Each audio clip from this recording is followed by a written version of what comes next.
Coach ইস্যুতে নারী ফুটবলের সংকট সমাধানে ব্যস্ত বাফুফে। সাবিনা সানজিদা সহ 7 ফুটবলারের সঙ্গে বৈঠক করেছে বিশেষ কমিটি।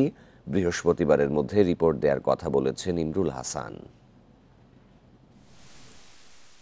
নারী ফুটবলের সংকট, সানজিদা সাবিনারা কোচ সরানোর দাবিতে অনড়। পিটার বাটলারও তার অবস্থানে দাঁড়িয়ে। বাফুফের বিশেষ কমিটি দুপক্ষের বরফ গলানোর চেষ্টা করছে। বাফুফে ভবনে গণমাধ্যম কর্মীদের অপেক্ষা ঘন্টার পর ঘন্টা।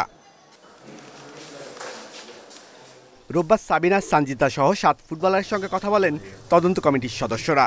সেখান থেকে ইতিবাচক কোনো খবর নেই আপাতত। বৃহস্পতিবারের মধ্যে রিপোর্ট জমা দেওয়ার আশ্বাস মিলেছে। তো আজকে আমরা 7 জনের সাথে কথা বলতে পেরেছি, বাকিদের সাথে আমরা আগামীকাল কথা বলবো। যদি প্রয়োজন হয় তাহলে আমরা অবশ্যই স্বাস্থ্য সংশ্লিষ্ট আরও যারা আছে তাদের সাথে আমরা কথা বলবো। আমরা আশাবাদী যে আমরা বৃহস্পতিবারের মধ্যে প্রতিবেদন তৈরি করতে পারবো। সাবিনা ঋতুপর্ণাদের মানসিক নিপীড়নের অভিযোগের সত্যতা যাচাই চলছে। তাদের স্বাধীনতায় লাগাম টানার জন্য কোচের পক্ষে আবার অনেকেই। বাফুফের বিশেষ এই কমিটি কঠোর হবে নাকি সমঝোতার মধ্যে দিয়েই হবে সুরাহা? যেহেতু এখনও একটা চলমান একটা প্রক্রিয়ার মধ্যে আছে, শেষ হোক তারপরে হয়তো আমরা বিস্তারিত আপনাদেরকে জানাবো। যে অভিযোগটুকু মেয়েরা লিখিতভাবে দিয়েছে আমরা সেটার উপরে কাজ করছি।